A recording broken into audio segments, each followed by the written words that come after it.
Yeah, hi guys. I'm just doing an off the cuff. Haven't really put a lot of thought into it. I was just looking at the charts now, and because of the fact that we're coming towards the end of the month, and it's all about next month, and next month is December, so it's a very good idea to be considering next year as well as next month. So I haven't really put a lot of preparation into this, so I'll see how I go.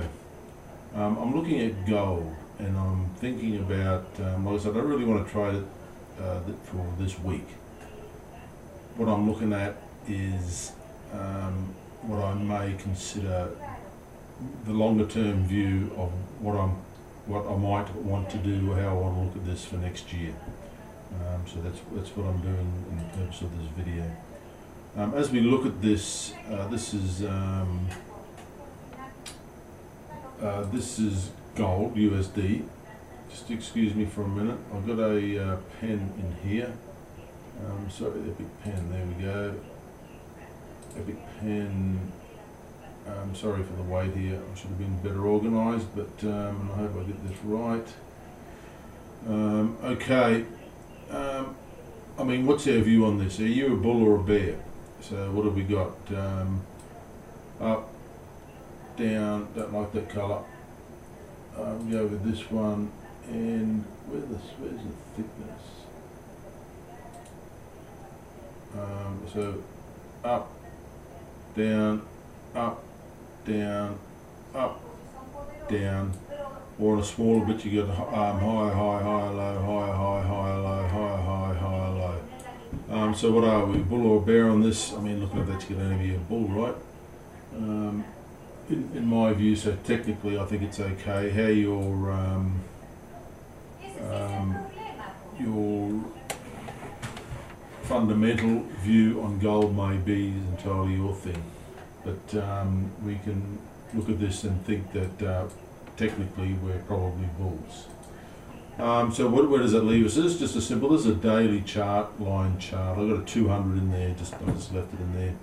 One way to look at this, some people use this, we're above the 200 and the 200 is rising, so we're bulls. There's another reason to be a bull. Alright, we're above the 200 and the 200's rising. It doesn't always work, obviously. So we're bulls on this. So what can we get out of this chart here is, well, here's a level here, there. And you can probably put in another level here, I guess, here-ish, or here and there, whatever. A little bit too much, I reckon, but anyway, around that level there. So what I'm going to do, I'm going to change this now to candles. So we decided we're bulls, and we're looking at it. This is a daily chart, and what can we decide what we're going to do for next year and what levels? Well, I can't really see much on this, so what I'm going to do is go to candles. I'll zoom in a bit, starting to see some candles there now. Then I'm going to go to my indicators list, and I'm going to put in my pivots on the daily. They're already in there, I just took them off the daily chart, and there we are. So if you have a look here for this month, we went from this level here, right? You see that? That's the M3, as you can see on that little label. That's a monthly M3. Monthly M3 is a sell. It's a bearish pivot. That's your sell pivot. So what that tells us is if you're a bear on this, that's where you sell, right at that level. And look where it went from. It went up, touched that level, and down she went. And what's your target from the M3? This area here, this entire zone is your take profit zone. That entire zone there, that grey zone, that's your take profit zone. And what did it do? Well, blow me down if it didn't do exactly that. Came down, hit that level, and started to take profit. But there's other ways to look at it. I drew this level in here. You can just say, well, they've sold from up here from a, I don't know, whoever you want, whatever you may use to determine your entries, and there might be 101 other reasons why you would enter there. But anyway, that's my reason. For that reason, just for that pivot right there, and if you're a bear, but only if you're a bear. If you were a bull on this particular move, this pivot here, you see that grey one there, that's the M2, you see it'll come up, M2, well that's your bullish pivot. And you can see it did respond in that area. It came up, but couldn't maintain it because the bears were well in control, and down it went to the take profit zone. And we've come down and boing, boing, and now we're just bouncing along. Okay, I'm going to bring in another thing here. Now, this is something you shouldn't get too hung up about. Actually, I'm going to change that, get rid of that one.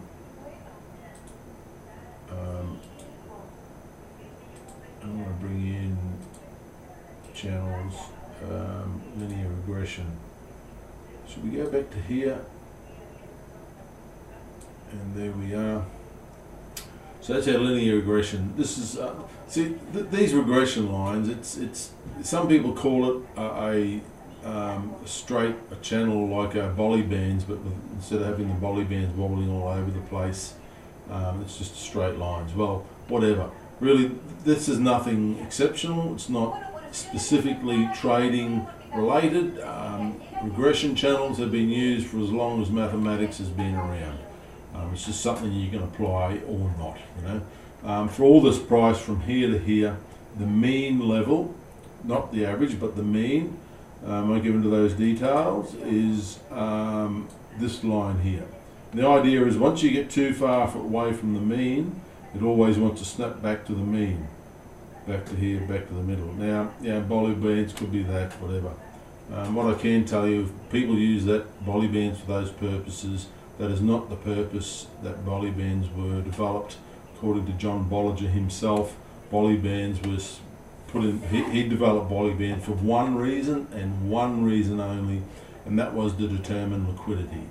Alright, that's it. That was his whole thing. That's not some muppet on YouTube like me, some muppet like me on YouTube, or some random YouTube channel like this one you're listening to right now. You know, that was John Bollinger, the guy that developed them. He developed those specifically for liquidity. And that's what it was. So, I'm not sure if I used the right word there. I'm trying to use the other word, but anyway, we'll keep moving along. So there's that, right? So we're looking for a move off here. We've come back to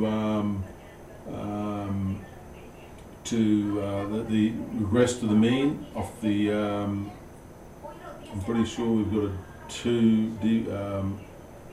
what do we call it? A deviation of 2 here. Indicators list. It's an object. It's not a regression channel. Where is it? Parameters, ray, visualization. Where is it? Oh, it doesn't give me that on this one, huh? Interesting. I'll put it on ray too. Right, sorry about that.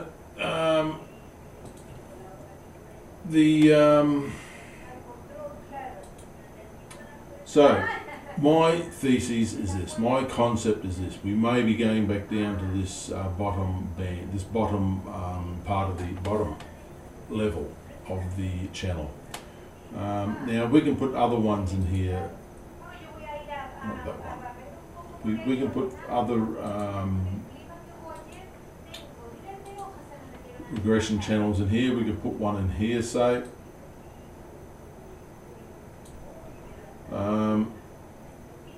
Turn that ray off on this one. Ray's off. So we're down to here, and so there's another regression channel from that small move there until we broke out and off we went.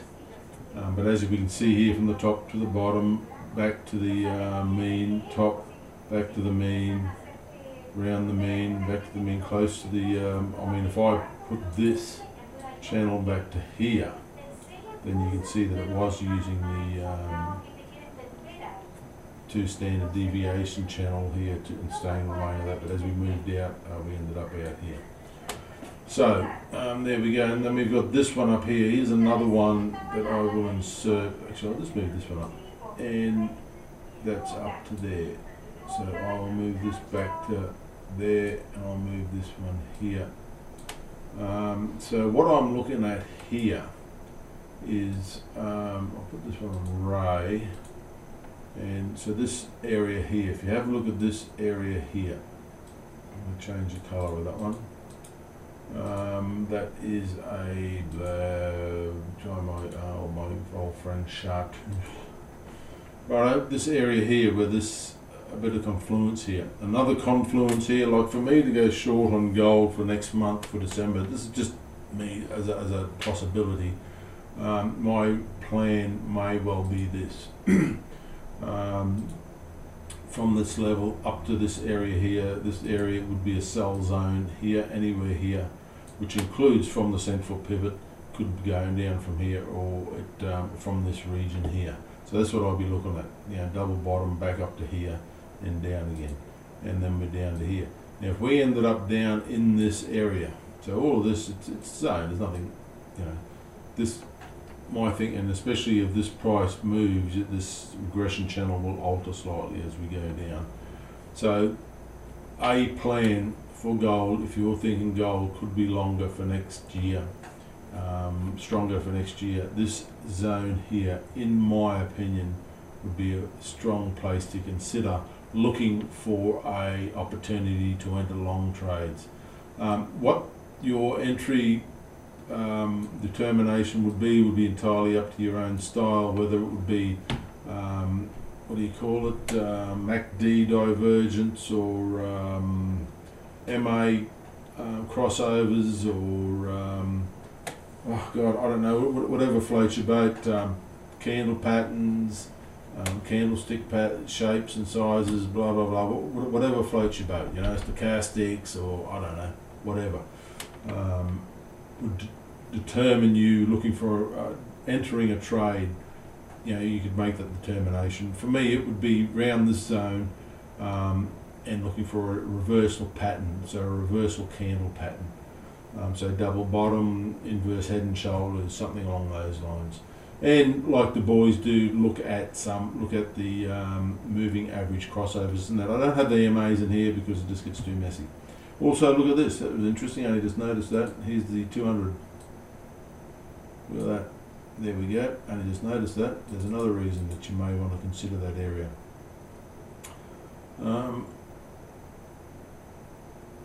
Delete that one. I'm just going to check that to see, make sure that's a. Make sure it's a simple. Yes, it's a simple. Some of mine are set up as exponential MAs on my 200. They shouldn't be. So that's another reason now to consider that area, that zone there, right? To look for possible entry signals in that area. Now, what exactly is that area? That is 14, 17, 31. So 1,417.31 to be kind of accurate. And then you have down to 1,400. So that's 1,403. Right, so around that mark there. The 200 is probably going to be close to the 1,400 by the time we get in here, a little bit above it. But you know, that's something to consider, so looking for an entry signal there. Now another possibility might be very early in the month. We could end up, this could be back here, if at all, back that far. That suggests a move down this far, down to the 1,400. If it comes off of this level and moves down strongly, we're looking for a target of the 1,400. Now if it gets down here early in the month, look for reversal signals, because if it comes down here early in the month, generally there's a strong, you know, people are taking profit, particularly being December, as Christmas and the end of the year gets close. If somebody's traded this down, people are looking to take profit because Christmas is coming along, they got their money. Why expose themselves to any more risk? Christmas is around the corner, they're looking for Christmas bonuses, they're looking to put some money in their pocket, pay for the kids, the family's holidays and all that. So they may start taking profit here quite aggressively. And what might that do? The moment you get a reversal pattern in here that forms pretty quickly, so you can look at a double bottom or a higher low scenario, then a 1, 2, 3, and then we're off to the races. What that could do is get the bulls involved. So as the bears start to take profit and the price responds, that will get the bulls involved. And they're suddenly going, oh, look at this reversal pattern, just as I will be. Perhaps you will be, I don't know. Do whatever you reckon. This isn't trading advice, by the way. I'm just telling you what I'm looking at. So you guys do whatever the hell you want to do. So that's one thing to be looking at if it comes down here nice and early in the month. because like I say, people will be, you know, the bears will be looking to take profit, knocking off for Christmas and loading up the van, loading up the camping gear, or heading off to the you know, the beach or whatever the hell they're doing, grandma's home or something, and heading over there early, and off they go. So they'll be taking profit there. So there could be quite a move on here and an opportunity to get in long for the rest of next year, or a certain part of next year. So that's my feeling on it. Now you got this level down here, obviously, that we drew in early. Well, that's, you know, we could consider this plan A up here. So we could put, how does that work? Click here. Sorry. So this could be plan A for your long positions. This could be plan B. Plan B, it has its own reasons, mainly because look, anybody who's been trading gold has been watching this level. I mean, you know, if you're not aware of this level, or haven't been watching that level, then you're not a real gold trader.